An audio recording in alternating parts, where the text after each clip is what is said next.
All right, Kathy's, we are back fresh back from Bentonville, Arkansas. We got Sneaker Steve Patino in the house. Yes. Back from Bentonville. We wanted to, I was saying last Sunday we were heading out to Bentonville, Arkansas, and we wanted to give a full recap. And it was as always, a very interesting experience. What was your first take of Bentonville? It was clean. Yeah. Very clean. It was actually like very polished and beautiful. Can we get to the most important question? Did you get in the members club? I did not get in the members club. Wow. I went to a restaurant in the members club. Does that count? I don't want to say it counts because I didn't actually like walk around the club, but I had dinner. Were you allowed to? I don't know. Someone made a reservation at that restaurant. We went and I'm like, what is this place? And they said Blake Street. Blake Street is the members club. So at least we know that now. Yeah. We got named now. So you thought it was clean? Yes. I think people, when you think of Arkansas, you think of like hogs and farms, and it is so fucking nice. Even there was a few team members. But beyond that one street, or everything's nice? Because you guys were hyping up the one street. Yeah. So that square, the Bentonville Square, is unbelievable. It's like so nice. I would say 3 blocks around it is extremely nice. And then there's the Walmart campus, which is huge, which is very nice. I, for the first time, went to Rogers, which is the neighborhood where a lot of Walmart people live. And that was extremely nice. You guys picked me up when we had coffee. Yeah, that was really nice. Yeah. I mean, it was fucking spotless.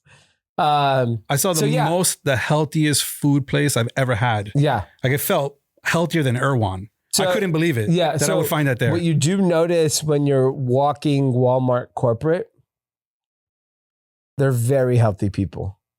They're very fit. In shape. They're in shape. Huge bike culture, huge running culture. Everyone's fit. They're not eating the Doritos that they're serving. So let's talk about the business part of it. Yeah.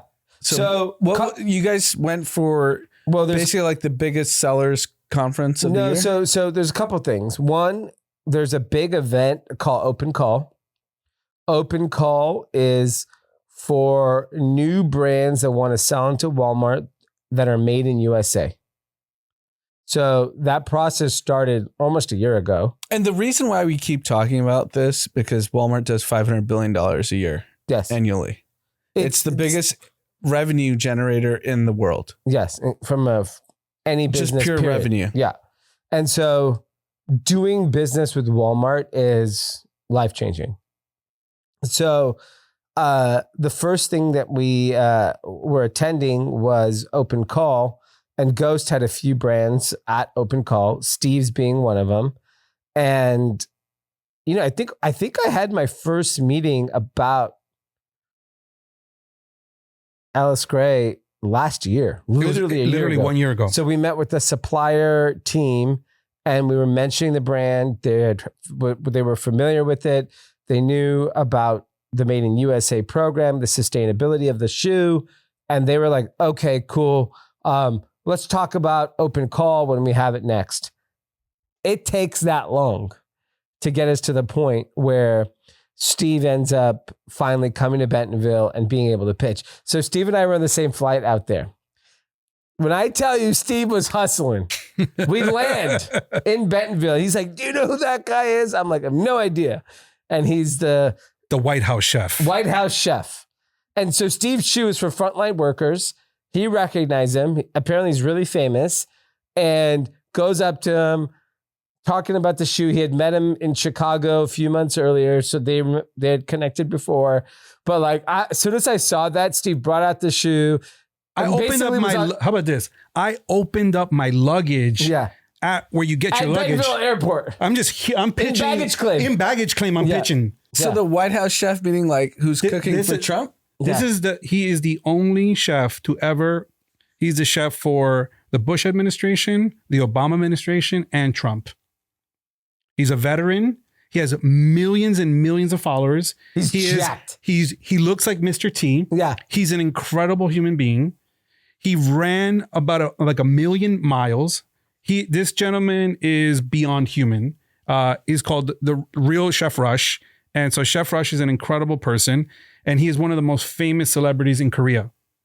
Out of nowhere. He creates such funny food content. He's a massive celebrity. So he sees him, he's pitching him, like, shoo, work together, whatever. And so at that moment, I realized, all right, Steve is on. He is here to fucking sell. And so that's day one. We land. So did he take the shoes? How about I can't say, I'll tell you off air, but we're going to work together. Yeah. And so we get there and Donald with the Alice Grays doing the press conference tomorrow morning. Yeah. Steve Patino is a dear friend. Great guy. Made in USA. Anyways, we get there. I go to my Airbnb. He goes to his hotel. And I was like, hey, going out to dinner, meeting some people. And Steve was focused. He's like, no, I want to practice. I want to rest. I want to print my stuff out, be ready.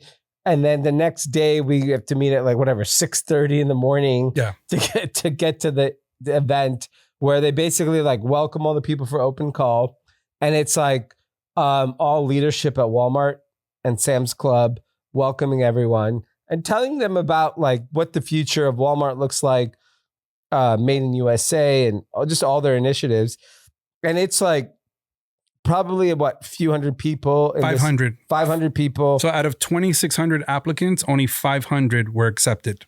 And so there's 500 businesses pitching, and it's across any and every category. Yeah. It's really the most eclectic group of people you've ever seen in your life. It's a circus. Yeah, I mean, shout out to Vaqueros, and they have this incredible beef kind of jerky. It's like a carne asada that's dried that you could dip with guacamole. Yeah. Incredible. So he's a Kathy. Yep. He just DM'd me that he saw me, and unfortunately I was on the phone, but he connected with Steve, and they got, what is called a golden ticket, which is basically after you pitch, they tell you, okay, we want to bring you into the stores. So they do this full day of call it orientation.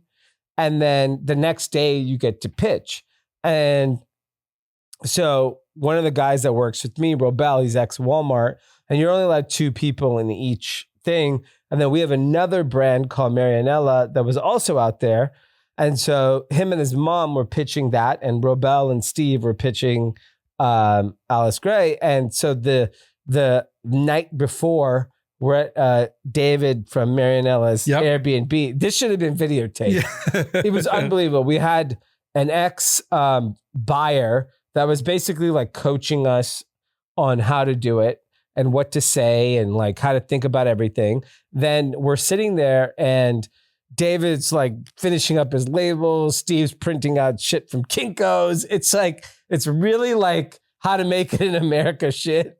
And it was a fascinating thing about one, how hard everything is. It's just how much work and effort you have to do to get to that point. But then more importantly, it's you're this close. You're 5 feet from greatness, and you feel it in Bentonville. One of my investors called me. He was like, "Oh, you missed your call. Where are you?" I'm like, "I'm in heaven." And he goes, "Where are you?" And he thought I was on vacation. I'm like, "No, I'm in Bentonville." It's an unbelievable. Everybody's hustling. It's just everyone's selling. Everyone's got something hot. It's just a great. It feels like there could be a Hard Knocks for Bentonville. Yes, Hard Knocks for Bentonville would work. Yeah, for brands. And, these guys are pitching brands. Because, at Hard Knocks, you have to let go of people. Yeah. That's part of the... Yeah, people lose. Story. Yeah, people lose. And that's the thing about this town is you're meeting with the brokers. So I probably had 20 meetings over 4 days. Brokers, investors, funds, brands. Is this happening every week there?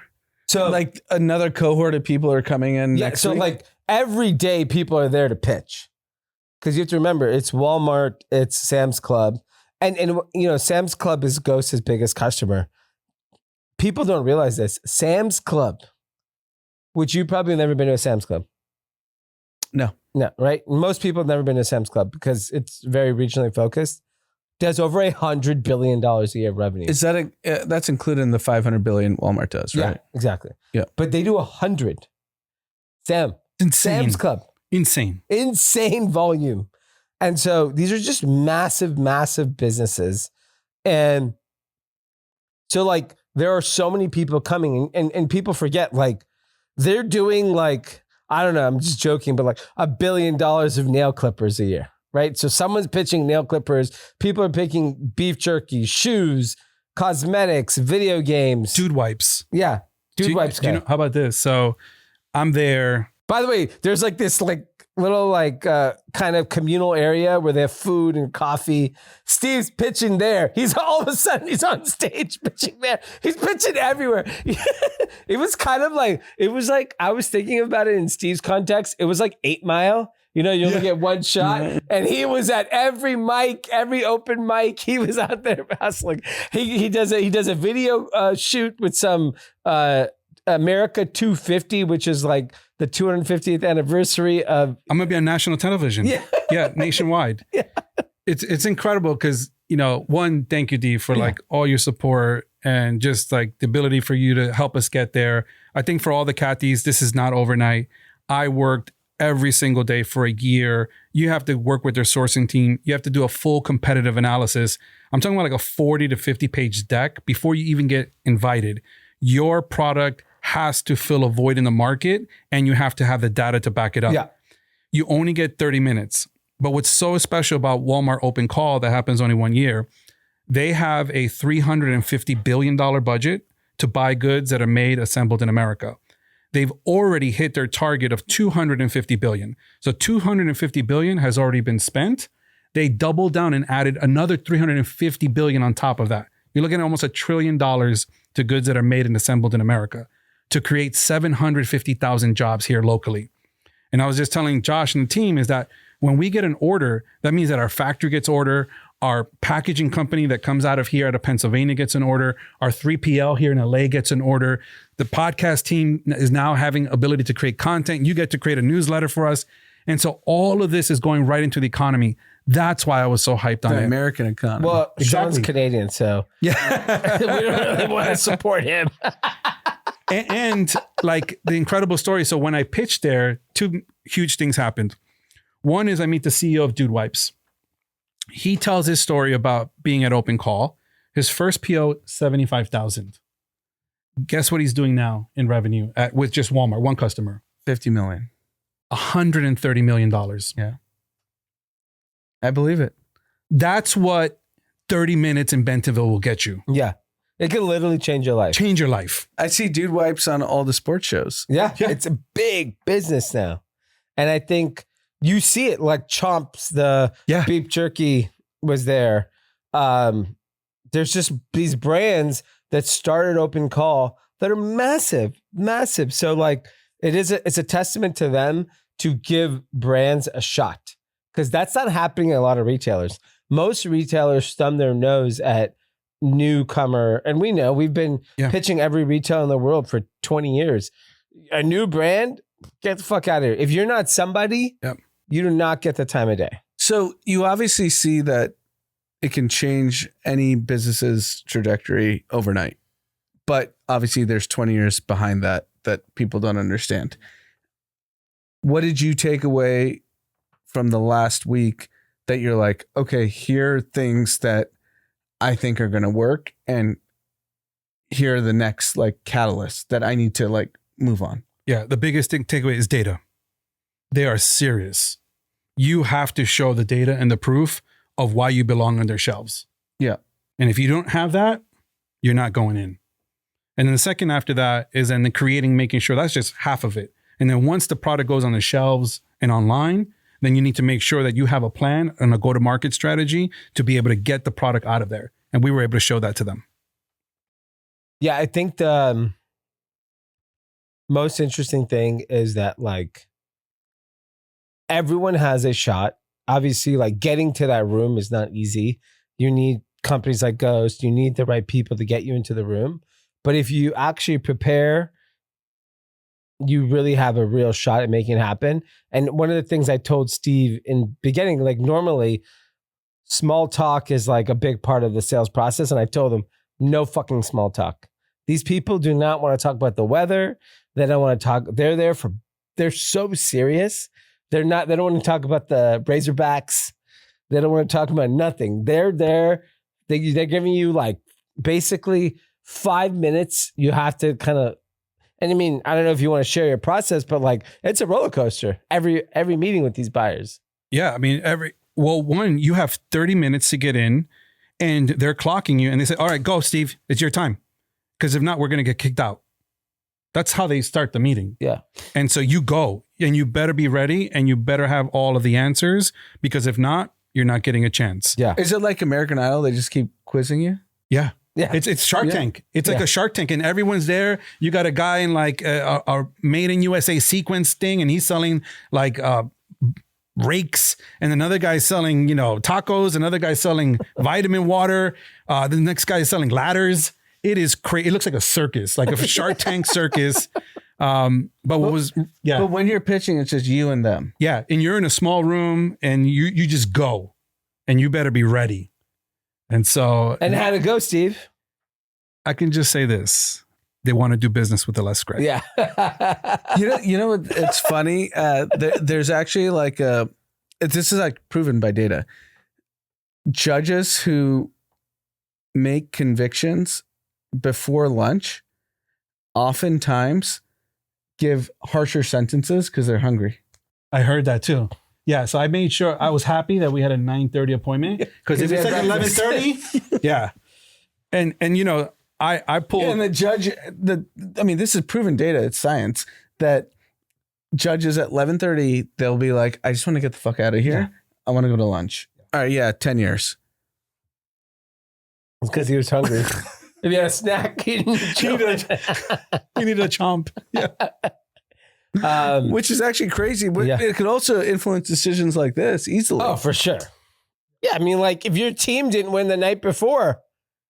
Yeah. Yeah. It was Monday Night Football. Yeah. And by the way, Tuesday was your meeting, right? Wednesday. No, it was Jags Chiefs, right? My meeting. No, yeah. It was Chiefs. Yeah, Jags Chiefs. They're all Chiefs fans. Oh, they're pissed. It's Kansas City. It's close by. Chiefs didn't win. I'm sure a lot of tickets didn't get handed out. But I had the biggest Hail Mary ever. Yeah. So I met the Walton family. Yeah. I got to present Les Gray to Stuart Walton. Yeah. Who's the chairman of the board? I mean, young guy. I saw the post. Yeah, he saw the post. Honestly, great guy. Yeah. And he understood your business. Like he understood how your product was made. Insane. And the fact that he also, through Runway and through their hospitality group, understanding that we can bring comfort to all Americans at affordable pricing was really important. He understood that we're taking algae from California and using regenerative practices to clean our waterways to then repurpose it and create products. And so to me, when I was presenting to him, you should see that it's like that's the prince. Like it's like royalty. Yeah. It's like the Prince of Bentonville. Yeah. And you should see the feeling when he walks through the crowd. He has aura. Yeah. He has aura. Security? Security, of course. But it's just his vibe. Yeah. He's a very intellectually chairman of the board? Yes. He's the only Walton on the board. Wow. And he's 44 years old. Young guy. And they invest into scholars to really, he talks about his grandfather, Sam Walton, and what he did and how he believed in capitalism for good. And so I was honestly I'm just texting Dee. Dee's like, at this point, I don't even know what Dee's thinking. He's like, you're with Stuart Walton. Yeah. You're on TV. Yeah. You're live on. It's so funny. It's like he won the Super Bowl and he's just doing his rounds. I tell Anand, you put someone from Queens, New York in Bentonville. Yeah.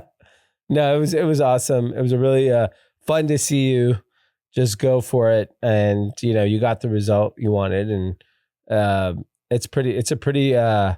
it's a very cool experience. And it also just tells you how important when you walk around that city, and most people don't appreciate the scale and impact of Walmart, but it is like we're a very special company. Like they're a very NVIDIA is the most valuable company in the world, but like, what does it mean culturally? Like who has a chip? The only chips we have are fucking Fritos and Doritos. Yeah, and number one, 2.1 million jobs. Yeah, that's just their stat. That's just their workforce. Yeah, right. Like this is real. Yeah, and Dee, you told me from the beginning like the scale. Yeah, it's crazy. So like, it's one of those companies where like you as just a regular person see it and experience it in all facets of life, because you also don't realize all the things they own. They just own so much shit. So do you think in the near future you have to keep going back? I would love to. Yeah. Dee's already talking about summers in Bentonville. Like he's talking about H-Wood in Bentonville. Yeah, we're bringing H-Wood to Bentonville. Tender Fest, here we come. I was actually like, it was funny. I was on the phone walking the square and someone said hi to me. And I was like, oh, fuck, I made it. I was like walking the square. I was Dee. I was like, oh shit. And it was a local. And you guys have Kathy's there. Yeah. Really? Yeah. Kathy's recognized. They're like, oh, Steve, I've seen you on group chat. Yeah. I know Dee's here. Yeah. Like that's incredible. Yeah. Your guys' reach. There's a lot of good energy there. And they're just great people. Like solid salt of the earth. Yeah, the Midwest. Yeah. Midwest is they're just so nice. Shout out to Drama. The Heartland. Yeah. And Drama in Palm Springs. Yeah. Well, great. And you also have an exciting new launch. One of the products you've been focusing on is the Frontline Pro, and you're launching now in white. And you wanted to do a special promo for the Cathys. Cathys have been supporting this brand since day one. A lot of Cathys have supported it. So it's very exciting. Tell us about the shoe. Yeah, literally, thank you to the Cathys. We wouldn't be here without you guys. You guys have supported us. We wouldn't be able to have a made in USA product without you guys. And so these pre-sales for us mean a lot. And so thank you. Thank you so much for your patience and support. I know that some of you guys were waiting for your orders, but you guys all got them. I've been on emails with you guys, so I got to actually learn and meet a lot of you. And so thank you for sharing your guys, your stories, right? Like some of these shoes are for yourselves or for your wives or for your family. And so, or for your mother. And like, it means a lot to me. So thank you. The new Frontline Pro 3 is now updated. So we've updated the fit, runs true to size. This shoe now comes with algae and recycled materials. So it's our most sustainable shoe to date. We're giving all Cathys a 40% discount for pre-sale. The shoe will just be $35. And it's super easy at checkout. You just put group chat. That'll apply your 40% discount.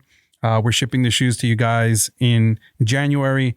And so thank you. And so you'll be one of the first in the world to have the Frontline Pro 3 in white. I'm wearing the shoe now. I'm getting stopped everywhere from it. Yeah. Like literally organic, like literally, what are those? And when you can see them in white, they're you see absolutely all the details incredible. Of the shoe in white.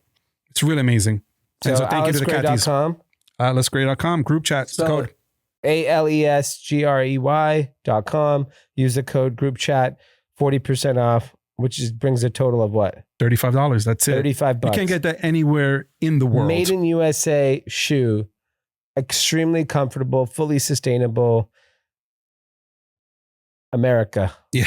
You can only do that in America. Yeah, with full recovery. Just Steve and Stuart Walton. Yes. You get to wear the same shoes as the greats.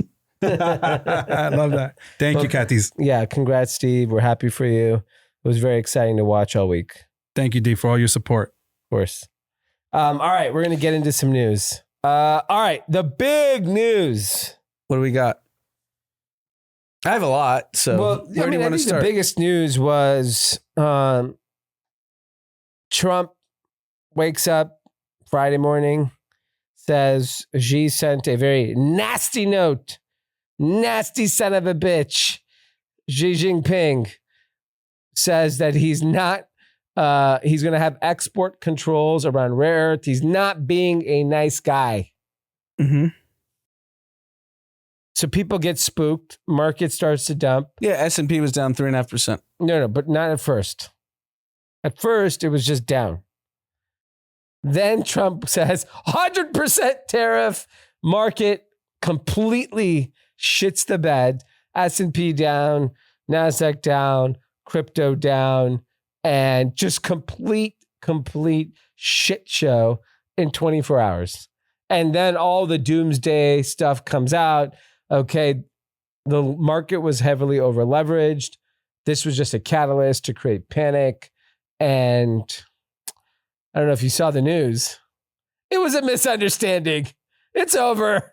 Complete misunderstanding. Everything's back to ripping. So if you want to go the timeline, China actually released it on Thursday. Their rare earths, like whatever export control is going to be. Trump just didn't see it. Yeah. Until the next day. Yeah. So it's 24 hours. Yeah. That it was released. And then Trump saw it and got pissed. Yeah. And wrote that tweet. Yeah. Like 100% tariffs, S&P down 3.5%, crypto markets crash. And I really want to talk about the crypto part of it more than the S&P because, look, I don't think that many people are so over levered on S&P stocks. I think you'd be shocked how many people are playing zero date options. Maybe, sure. But the crypto element of it is really fascinating because you can't do it in the US. So I think Coinbase last month announced 10x leverage. I think more. Maybe. No. Internationally, you could do 25 to 50x. So 50x internationally. Internationally. Yeah. On Binance, you could do internationally 125x. Yeah. And what that creates, and I put this in our Discord so all the Discord listeners can like understand what I was trying to explain. If you're 100x levered, right? You put $1,000 in, and then you have $100,000 notional value, meaning that's what you're able to lever to. If the asset goes down by 2%, you're zeroed. Yeah. Literally zeroed. And that's what happened in the crypto markets. And people are so over levered in the crypto markets. Well, it's a casino. Yeah. And I think it really affected Asia more than any part of the world. Because they're the most levered. They're the most levered, and the most accepted leverage is available in those countries. I mean, even in the US, I think it's 10x max on Coinbase, so you can't but people aren't really even using it. You don't have access to the products. Yeah. So I think the real lesson in this whole, like, and then alts, right? Because you think about the Asia. I think Ripple was down 50%. Ripple's down 50%. Most alts, like a lot of alts went to zero. Yeah. And knowing the psyche of investors, especially younger folks, sub 35, it's a get rich quick. Yeah. They're 120 levered on an altcoin, not Bitcoin, not Ethereum. Yeah. And then they all got wiped. Yeah. So there's a lot of people in Asia that I think are having a tough time right now. America won again. We wiped these people out. Wiped them out. And if you look at it, that was part of the plan probably. That whole series of events, to me, looks like a psyop. Fuck everyone that's levered and let's go scoop up a nice little discount, little off-price deal. Head over to TJ Maxx, Binance. Look, I mean, it is suspicious because you saw there were trades that happened minutes before the tariff were announced. Yeah. Crazy million. shorts. Yeah, crazy shorts. On Bitcoin, S&P. So the perpetual futures of Bitcoin got to 99K. The actual spot trade got to 107K. Yeah. And then the alts is where the actual... Yeah, with 90%. Shit, 90, 95%. Yeah, look, I think if you look at the playbook by now of this year, this is going to continue to happen. Yeah. It always does rebound, but you just have to be willing to, you shouldn't be levered. Yeah. If you're not levered, you're fine. Yeah. You just watch it and laugh. You laugh, you have a good, you panic for 5 minutes and then you realize this guy's literally telling you what to buy. He tells you every day, he's like, oil looks like a great. So the problem is the retail is over indexed on alts. right? They're not buying Bitcoin and Ethereum. But that's everyone, right? Like even in our Discord's a great example. Everyone's addicted to sports gambling. And they want to parlay. Yeah. They don't want to go straight bet. No, and they want all the shortcuts to betting. So like if you look at everyone's betting on sports, everyone's on Kalshi and Polymarket betting on fucking nonsense. And then you're hyper levered on Alts. equities, altcoins and crypto, whatever it is. Like no one, talks about like I put $400 last year in the S&P 500. Not sexy. Yeah, no, I mean, it's actually like a flawed, like I really makes me sad that people are still doing this after. Are you actually sad? For them. You're sad. Yes, I'm sad. Like you went to sleep. You're like, I'm sad today. No, I went some fucking Korean guy fucking Not lost to go to $30 million. No, my point is, I can't believe people are still doing this after they saw what happened with Robinhood in 21 and 22. Why? People forgot about great financial crisis. People forgot about .com bust. Like you just forget. Once you hit a couple licks, you're like, yeah, whatever. Let the party goes. You just got to be smart enough to know when to leave the party. If you leave the party, see, here's the thing. In real life, Irish goodbye. In real life, how many people leave before the peak of the party? In real life, very few. Very few people. If you leave before, Travis Scott goes on the stage, you're gonna win. But no, everyone wants to see Travis, and then you end up in the Valley line too long. You get the DUI on the way home, and your life's ruined. Right. That is typical. That's how I survived New York. Yeah. Leaving before. Yeah, literally. Yeah, and that's life. Investing is the same way. Like no one wants to leave early. No, but the problem, sure, leaving early when you're levered, yes. But leaving early when you're not levered doesn't matter. Sure, but like I'm just saying, in the event, like even like if you think about Bitcoin, right? Forget the alts. Alts are nonsense. I don't pay attention to them at all. At the peak correction on Friday, when everyone's like, oh, it's all crashing, 11%. Yeah. Meta's been down 11%. Google's been down 11% in a single day. Nvidia's been down 11% in a single day. Just wait it out. Yeah, but you can't if you're levered. I understand. That's my point. I know, but that's why Bitcoin and Ethereum trade like a risk on asset, because that's what it is. So you should, if you don't know that as a person investing in it, that's shame on you. Like there's no pity. No, there's no pity. There's no, I guess I shouldn't be sad. Sorry. Like you lose, you lose. That's why they say that seeing exists. You wanted to go to the casino, win a bunch of money, hit the club, then hit fucking, Crazy Horse. And now you can't. Now you go home dead fucking broke. Yeah. I mean, it's honestly that. And I think a lot of people, their lives were ruined over the weekend. Yeah. I don't think it's as many. Not in America, Asia. 100%. Yeah. I've heard the stories already. Yeah.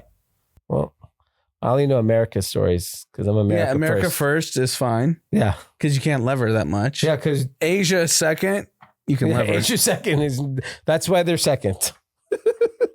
They didn't set the I'm telling you, a lot of people in Asia have lost their. Which part of Asia? China? China doesn't allow this shit. No, Singapore. Yeah. Southeast Asia. Yeah. All of it. Yeah. Fascinating.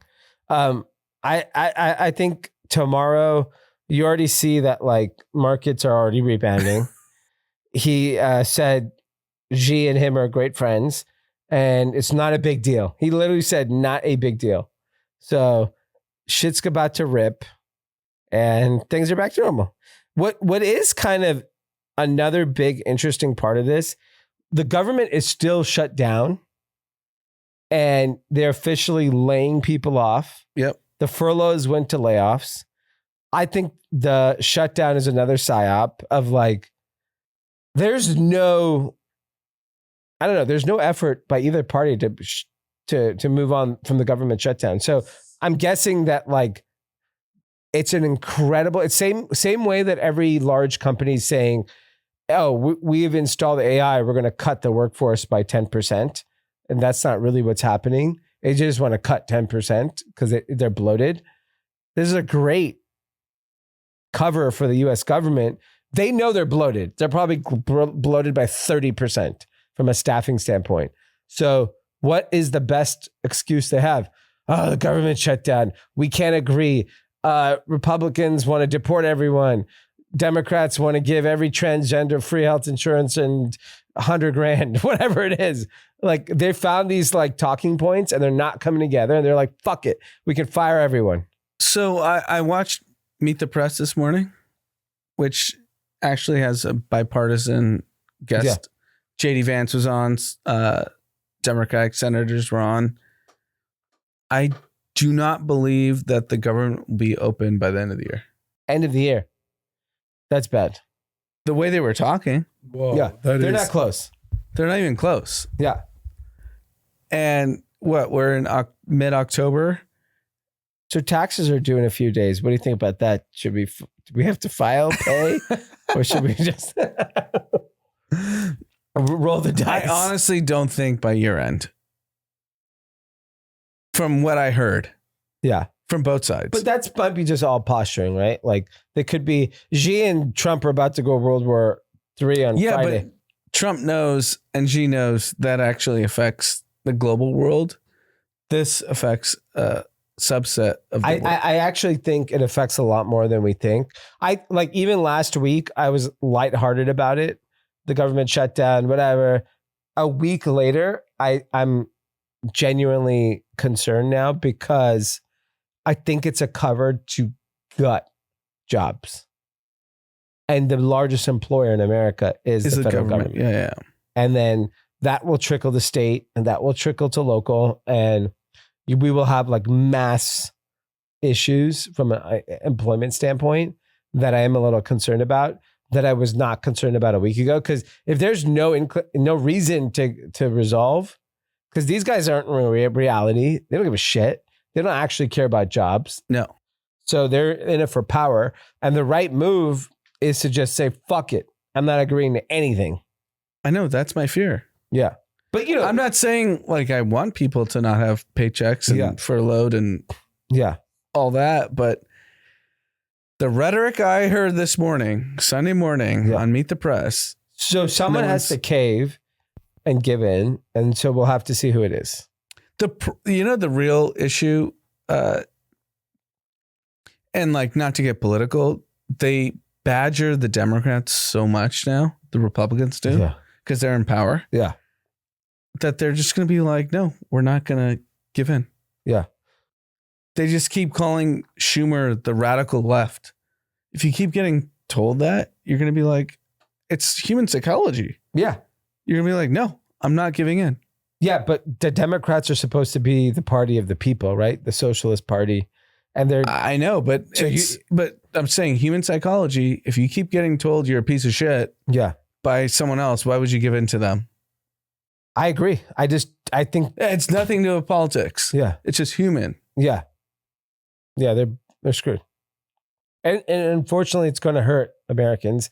And then I don't think people realize, like, I haven't experienced it. Like, I've been... I don't know, 8 airports in the last 2 weeks. I've not seen TSA slow down. I heard about some air controllers at certain airports. I haven't experienced any of that stuff yet.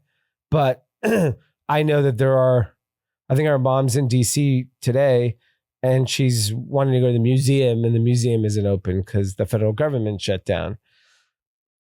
That's not a whole lot of jobs, but nonetheless, it's a few hundred jobs. Yeah, but if you assume across, like, I don't know, is Yosemite open? I have no idea. Yeah, so national parks and and then just I don't think anything security or military related is being affected, but certain things are. I know they furloughed a lot of jobs across departments the last 2 weeks, so I'm curious to see. I really think it's a full-on cover to gut federal jobs. And I think both parties are in on it. Yeah. So the Republicans aren't even showing up to Congress. Yeah. What's there to show up to? There's nothing. Nothing's going on. To even negotiate. Yeah. I think it's a cover to gut federal spending. And I don't think people realize that. They're going to make it about all these other topics. But I think in the back room at the members club in DC, they're like, just keep the party. You can't get in there. Who? You. Why not? Can't even get it in Bentonville. How are you going to members That club one's in easy. DC? That's just a check.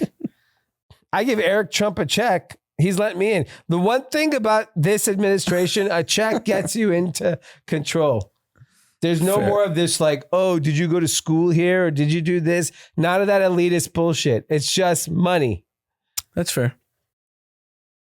So I can go to that club. Write the check. Yeah.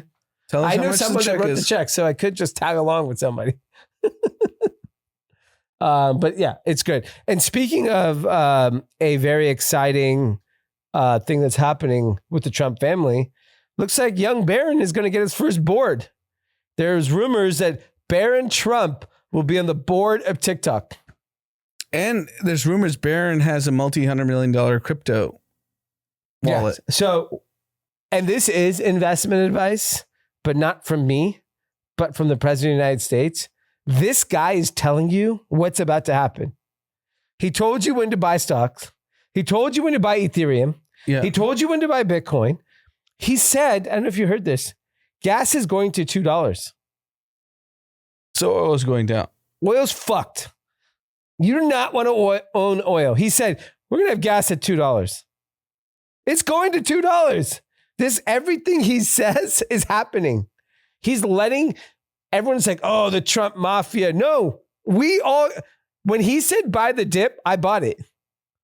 I literally went and bought the dip. I actually agree with you on this. Like, unlike previous politicians, the one thing that he's done is he just puts it in front of you. He's democratizing the process. He's telling you what to do. Yeah. If you And don't do it because you hate his guts, that's your problem. He told you when to buy crypto. He told you when to buy the S&P. He told you, he's telling you gas is going down. He's $2. Crude oil is going down. I'm so confident that oil is going down because he said gas will be $2. It's funny because you say that, and I heard Chamath on their pod saying that gas is collapsing, and obviously he's part of the administration, like he's shadow part of the administration, and he kept saying like they have a depreciating asset, the Middle East does, so they have to figure out what to do next. So obviously Trump told him. Yeah, he's like, it's over. And we're driving the sucker to the ground. And he's telling it on the podcast. Yeah. So like you can extrapolate if Chamath is saying it, who has direct contact with Trump. Yeah. He probably knows something. Gas is going to $2. Don't buy an electric car. Go buy a nice fat gasoline car because your gas price is going to be cheap. It's unbelievable. He literally is telling you what to do every single time. Yeah, no, I mean, I do agree with it. He is telling you. They're just putting it in front of your face, and then everyone wants to yell and scream. That's fine, but it was the funniest thing on Friday when crypto started going down a little bit. At least Bitcoin and Ethereum was down like 11, 12%, which is nothing in the scheme of crypto. But alts obviously went down crazy. I was like, it was all off the China tariffs. I was like, do you think he's going to not recorrect by the weekend? Or hurt his own assets? Yeah. And I was like, this is the easiest buying opportunity. He's going, like, I'm in chats with a few friends and I'm like, he's going to do something by the end of the weekend to make sure the market. And now the market's ripping in after hours. Yeah. I mean, the guy is letting you participate. If anything, this is your shot. He's telling you. If you got crude oil in your backyard, sell that shit. It's going down. I do not want to own oil now after he said $2 gas. Yeah, he's a special individual. The other big news with Trump is that it still looks like it's held. There was a ceasefire talk It looks like Hamas and Israel have agreed to release hostages. I think it's on Tuesday. And in return, Israel released some of the other prisoners and stopped the war. Interesting enough, Trump did not win the Nobel Peace Prize. Yep. A Venezuela woman did, and she dedicated it to Trump. Yeah. I get it. Like, Trump is like a polarizing figure, but he has made a clear effort for world peace. Whether he's been successful or not, this would be his first feather in his hat.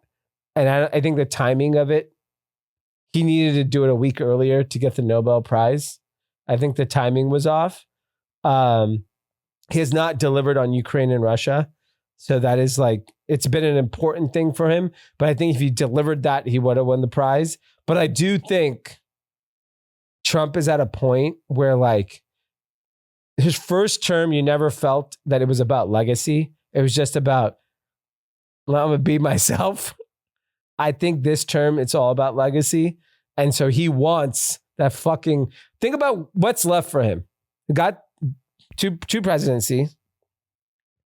His family's set up for the rest of their life. They're all billionaires. They're all going to be billionaires. Little Baron's got 100. Hundo, and he's going to be on the board of TikTok. So family preservation, well done. So now it's just like, what are things that people are going to remember you by? Nobel Prize is kind of a big one. So I'm sure he's pretty butthurt about it. So I'm curious to see what his reaction will be to not winning the Nobel Prize, because it's fucking going to drive him crazy. It's going to drive him crazy, and he'll have some good sound bites. Yeah, when content. When he's in Israel. Yeah. I think he's speaking tomorrow, right? Yeah, Monday or Tuesday, yeah. I think it was supposed to be like late.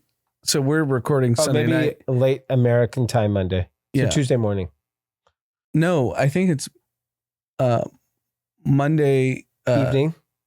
Early morning America time. Okay, so that's any time now. Like in, Okay. 7 to 8 hours. Be fascinating. I don't know why. Yeah. No, I think here it's going to be pretty sad, to be honest. So I think there's 60 hostages left, and 20 supposedly are alive, and they can't be in good condition. No. It's going to be a sad, like, yeah. It'll be bad. But, at least if things are done and there's no more violence in that part of the world. I mean, even Obama posted a Instagram. He was like, if we can get peace, great. Yeah. And I think it's the first time it's bipartisan that they're like, if he can actually get this done, yeah, great. Yeah. Let's see if it sustains. Let's see if we stop the killings on both sides. Crazy there's only 20 hostages alive. That's what our Israeli friend told me. Yeah. No, it's Wall Street Journal said that too. Crazy. All right. Moving on. I wanted to talk. There's been a lot of talk. OpenAI was raising a round recently at $500 billion. And I think maybe 6 months ago, I had said, I thought the race in consumer AI was over and that OpenAI won. Like, I do not believe anyone's going to touch them on the consumer side. On the enterprise side, I think there's Microsoft, there's Google. I think things will win. I think people forget in consumer, first mover matters so much. ChatGPT has 800 million active weekly users. Yeah. That is fucking insane. What is that? 2 years? 2.5 years? Yeah, probably 2.5 years. Yeah. And I mean, they are burning money like a fucking drunken sailor still because of the compute cost. There's no advertising in OpenAI yet in ChatGPT. They're charging a subscription fee. Maybe they never get there on. What's the difference between the paid version and unpaid? I'm on unpaid. The 800 million. I mean, no, I'm saying I know your company has paid. Yeah, I'm unpaid. So my personal account is paid. And what's the difference? The main difference is if you put like 3 things in a row on the unpaid, it blocks you. It says, we're too busy right now. Come back Tuesday at 2 a.m. or whatever. So it does limit your usage on what you can use it for and when. If they feel like they're too busy, they won't even process your request. So that is the main difference.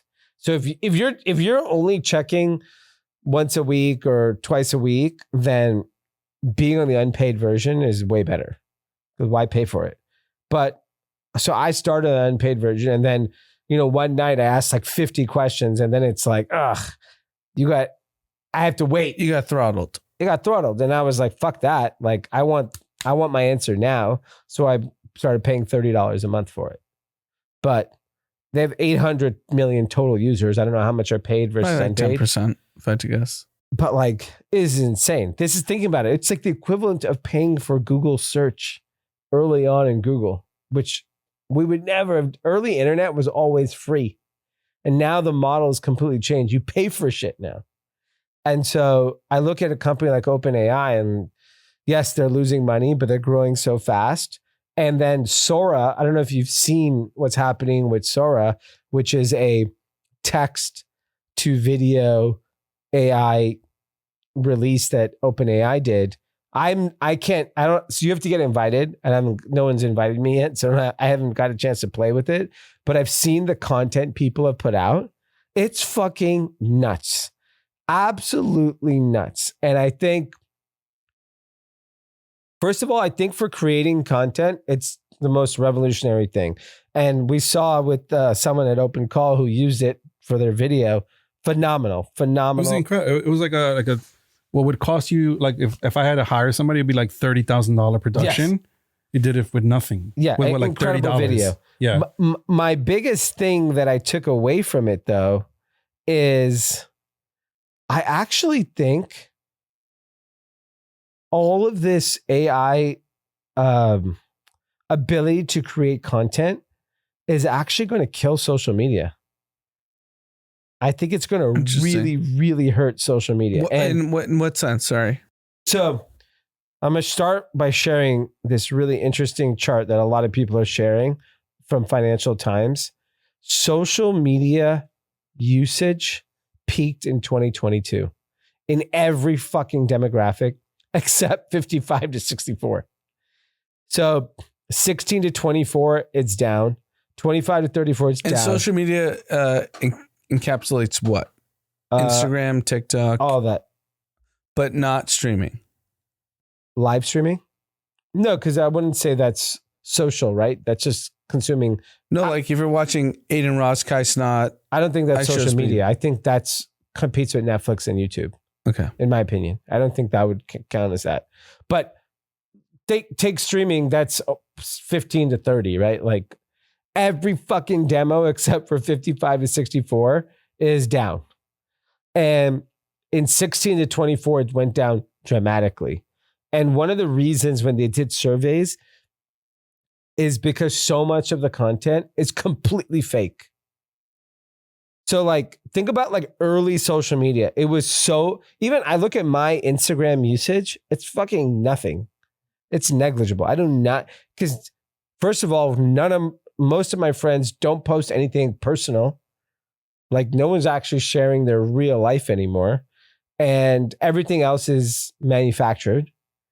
And young people, and I think I said this on the podcast a few years ago, someone I work with, son, who's like a 14, 15-year-old, and I was like, oh, does your son use social media, play video games?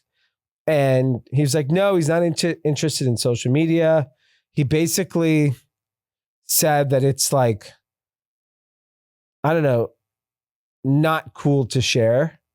It's not cool to care to share. And that amongst his friends. And if you look at it, like, I think the other day someone posted like the top football player in Southern California, some 16, 17-year-old kid, highlights. So I clicked on his Instagram. He has no posts. He has no Instagram stories. He has nothing. He just said, number one recruit, whatever. But like, he just does not post and does not share. My guess he's on Snapchat sharing with his closest 50 buddies, but he's not sharing to the world anymore. So if that's happening with social media, and I think you look at OpenAI and then you look at all the fake content, dude, I get everything is fake on TikTok. No, I agree. It's everything over. on fake. TikTok's fucking finished. And you know what's even really dangerous is the fake clips that try to sell you products. Yeah. So there's clips of Rogan I know that are fake. Yeah. But if you're a casual fan, you don't know that. And they just say like, oh yeah, if your kidneys are dying, you need to buy this product. And it's Rogan saying something. Yeah. It's fake. Totally fake. So this is my point. Half of my clips are Martin Luther King doing things. Martin Luther King playing football. Martin Luther King fucking, he's post-game. Martin Luther King after a Saints game. Martin Luther King on a track match. Yeah, no. Martin Luther King eating dinner. It's all fake. The whole fucking thing is fake. So my thing is, I actually think I'm actually really bullish on social media usage completely plummeting because kids are always ahead of the curve on technology. Boomers, there'll be that long fat tail. Of boomers just consuming fake content. I agree with that. I mean, I even see on social media, I get fed because like obviously I follow a lot of sports content, so much fake shit. Yeah. Half of it's fake. Yeah. I think so I think social media usage goes down.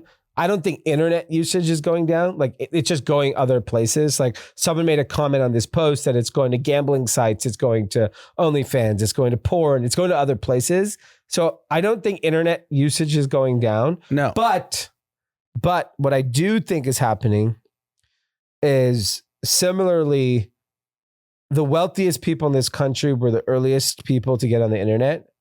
The wealthiest people in this country will be the earliest to get off the internet, and they will start the trend of fuck social media, forget all the internet. I feel like that's already happened. It is happening. I know that it's me. I know like a lot of like, it's funny. My Silicon Valley friends, none of them use social media. Yeah. By the way, for the last decade. Yeah. And I'm telling it's not just now. Yeah. So they were always ahead on that usage. I'm telling you, just as a parent, but I'll tell you the dichotomy is that like, if you have resources or you live in a city and you're well informed, you're not letting your kids on an iPad and play Roblox all day. You're just not.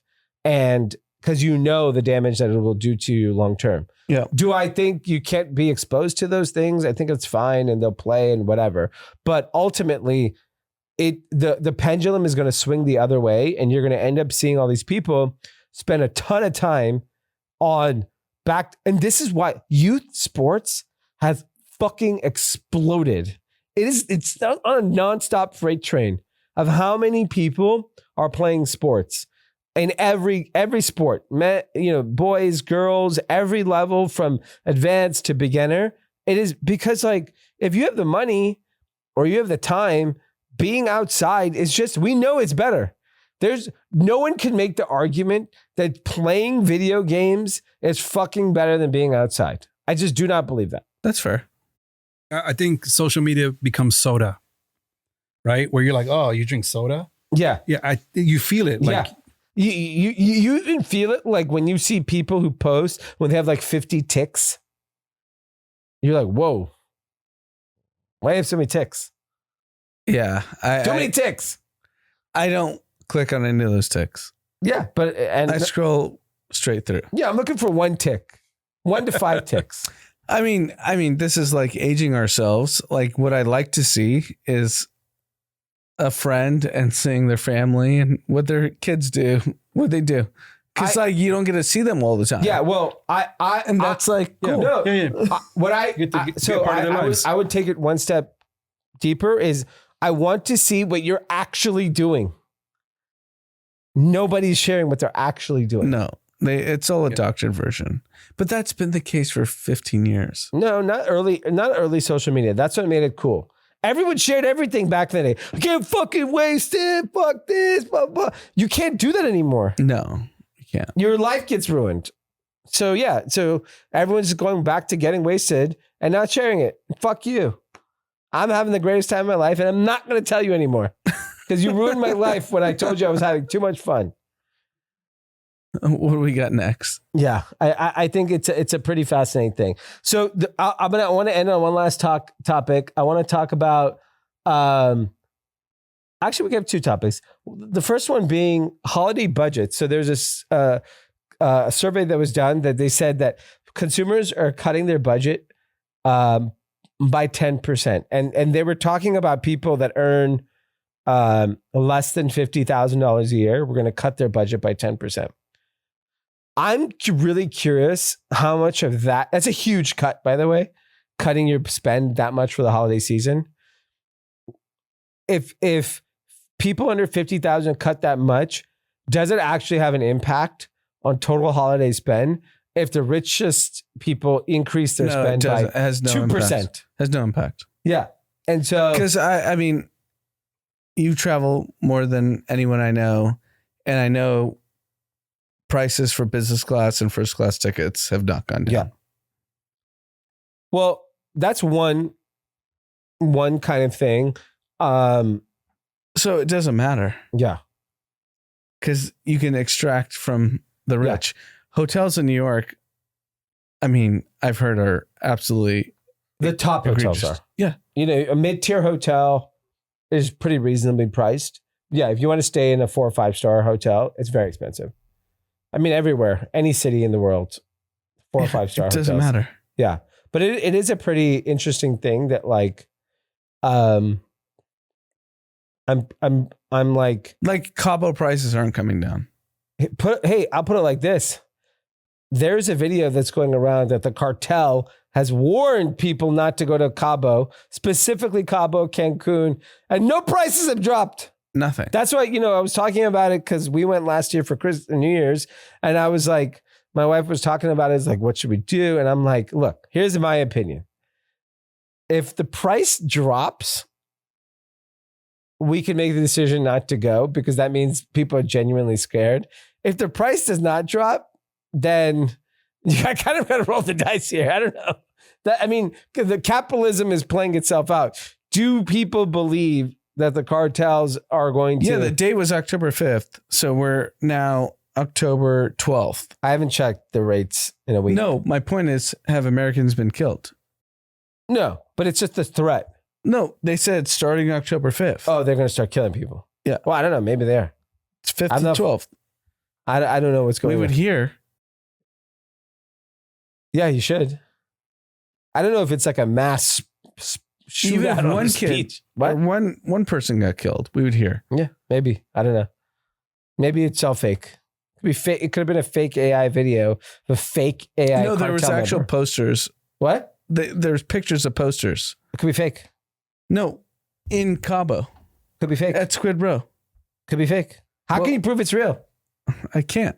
Exactly. So maybe this whole cartel thing is all fake too. And it's just like US scaring Mexico into hurting their tourism by scaring Americans. Because by the way, there's been a warning for like 20 years on Cabo. Of course. Like, don't go, it's unsafe. But every country, people have warnings in America. Yeah, if you look at the CIA, if you look at India, they said, don't go. Yeah. Well, that's what I'm saying. Like, so the poster in Squid Row could be completely fake too. Maybe. At this point, everything's fake. Yeah. That is why you have to get off the internet. It's fucking dangerous.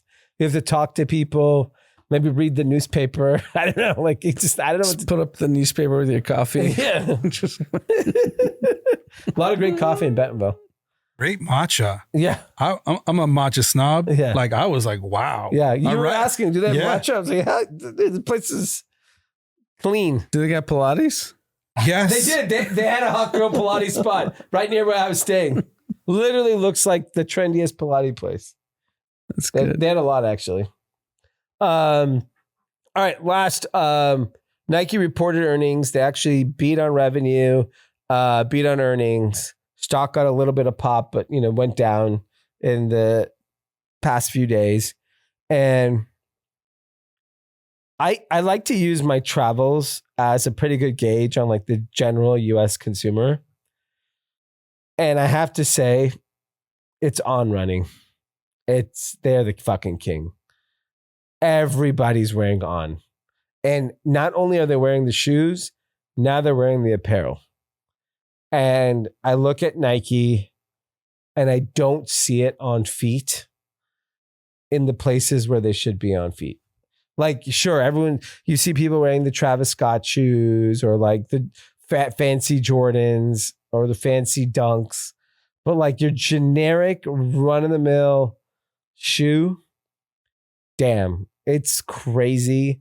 You've been in shoes your whole life, and yeah, I mean, you see it, right? So you got On Running and you got Hoka both reaching $2 billion in revenue each, right? That's massive market share. Then you see anything else, you're seeing New Balance, you're seeing Asics on feet, you're seeing Crocs on feet, right?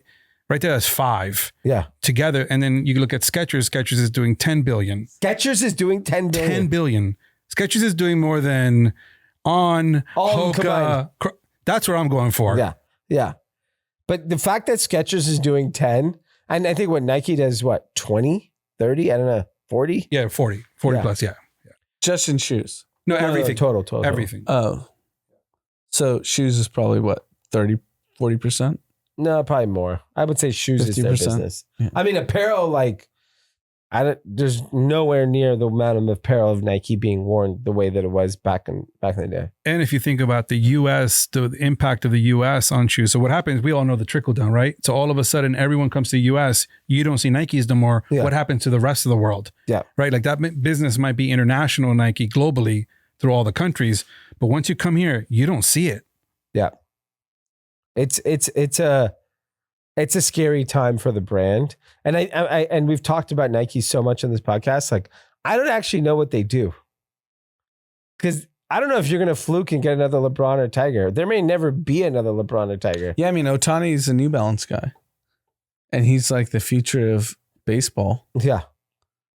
And I don't know if and even Cooper Flag is New Balance. New Balance. Yes, Cooper Flag and Ohtani. Ohtani is a global superstar. And yeah, I mean, I see it. Everyone's wearing New Balance at Little League. Yeah. I got him right on. Yeah. I mean, and they're made in USA, I think, New Balance. A lot of it is, right? A small portion. Oh, okay. Yeah, I think it's tough. Nike's in a really, I can't believe On Running. I mean, I'm wearing On Running. It's a pretty fascinating thing. And he tried to get a deal with Nike and they said no. Yeah. Who did? On Running. Oh, really? Yeah. Fascinating. Yeah. I wonder if being in Beaverton is hurting them. Like, they're not in the zeitgeist anymore. Like, they're not, like, I saw On Running happen 5 years ago in Brentwood. Well, their problem is that they require. When I saw the Brentwood moms all of a sudden flipped and went to On, I was like, whoa. The problem is they require them to be up there. Yeah. So they don't see what's going on. They literally don't. And the problem is the audience that actually made On Running cool isn't on social media. They don't share. No. Because it was all wealthy people in big cities, and they don't post. I mean, I'll give you a very anecdotal story.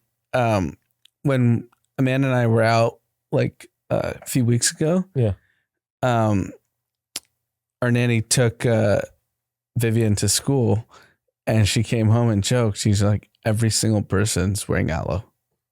It's like Aloe. Everyone's an aloe mom. Yeah. At drop off. Yeah. And like, I knew that because I obviously take our daughter to school every day, but you wouldn't know that if you're sitting in Beaverton. No. And it's head to toe aloe. Yeah. It's too much It's the aloe. hat, It's the socks. sweatshirt, it's the leggings, it's beyond. it's the fucking socks. Yeah, it's the visor. Yeah.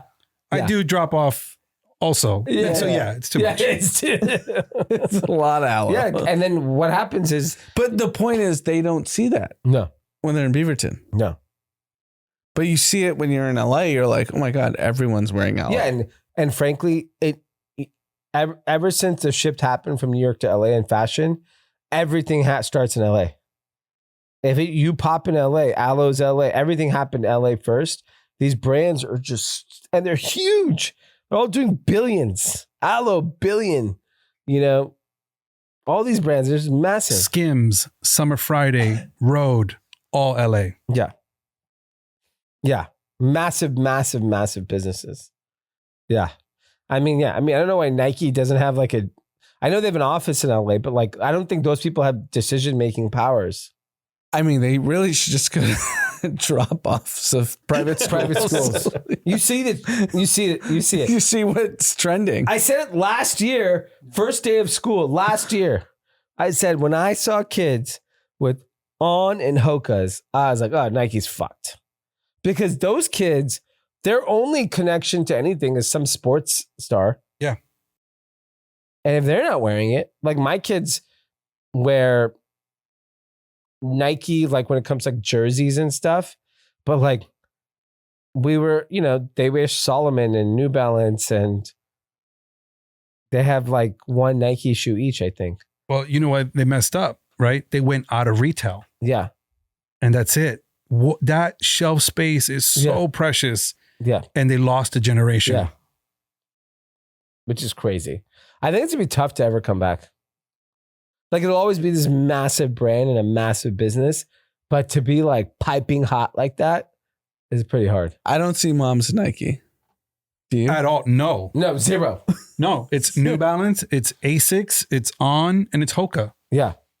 And then it's Aloe. I see Adidas Samba. For Adidas Sambas. Everyone has Adidas Sambas. Yeah, I see a lot of Adidas Sambas. Yeah. A little bit younger. Yeah. But you do see the Sambas. Yeah. Adidas has, once again, and then Adidas. So like you're going like they're now the 7th option. You're not buying it. No. 7th option is tough. Yeah, they're in a tough position. Yeah. All right. Let's wrap it up. We got a couple YouTube comments. The first one is from Stupid Person. It's a great name. Love the show, guys. My new favorite Monday morning podcast. Sorry, PMT. Is PMT a podcast? Barstool. Oh. Big Cat. Oh, sorry, PMT. Next one, at James. There's another city where I'm from called Midland.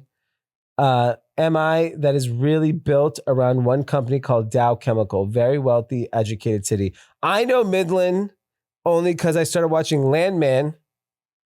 Or is it Midland, Michigan? Oh, Michigan. I'm from called Midland, Michigan. Okay, not MI. Midland, Michigan. Okay, cool. Very interesting.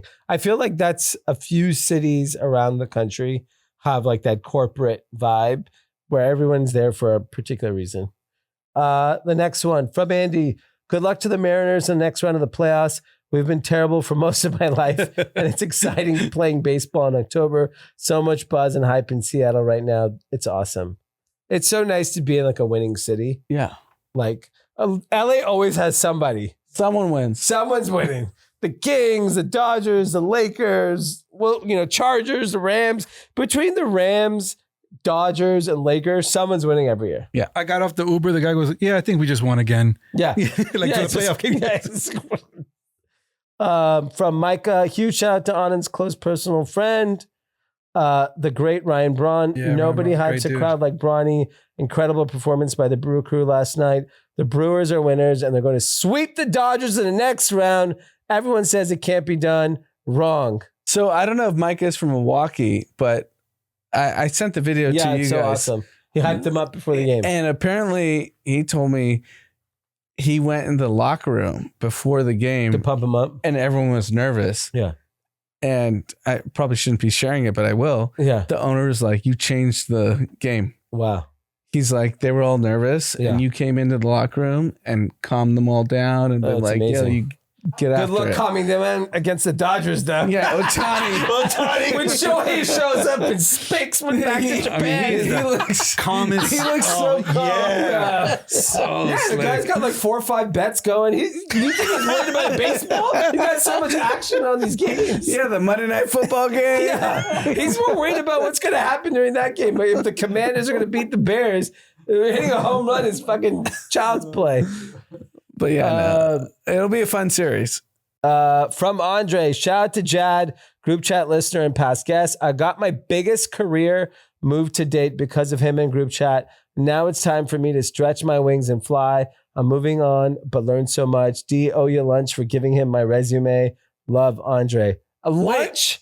You fucking kidding me? Lunch? Where are you taking me to lunch in San Tropez? Are you going to a hotel? So is Andre telling us that he's leaving? Yeah, he's moving on and he's got a new job. I heard he got a hot new job. He told me he was thinking about it. Yeah. And Jad is a good friend of ours, also big leader at WME. So shout out to Jad and congrats, Andre. But lunch better be somewhere hot. I'm not going to fucking Jones on I mean, he 3rd should or take us to something. Cabo. Yeah. Well, maybe Pete Cartel, he could take us to Cabo. Yeah. Lunch. Fuck out of here. All right, guys. Not even dinner. What? No, yeah. He doesn't want to pay for drinks. Some nerve this kid has. The entitled Gen Z. Yeah, very entitled. All right, Kathy's. Incredible week. Steve, congrats again. Thank you. We will see you guys hopefully on Wednesday. I'm in town, so we should knock out an episode. And stay positive.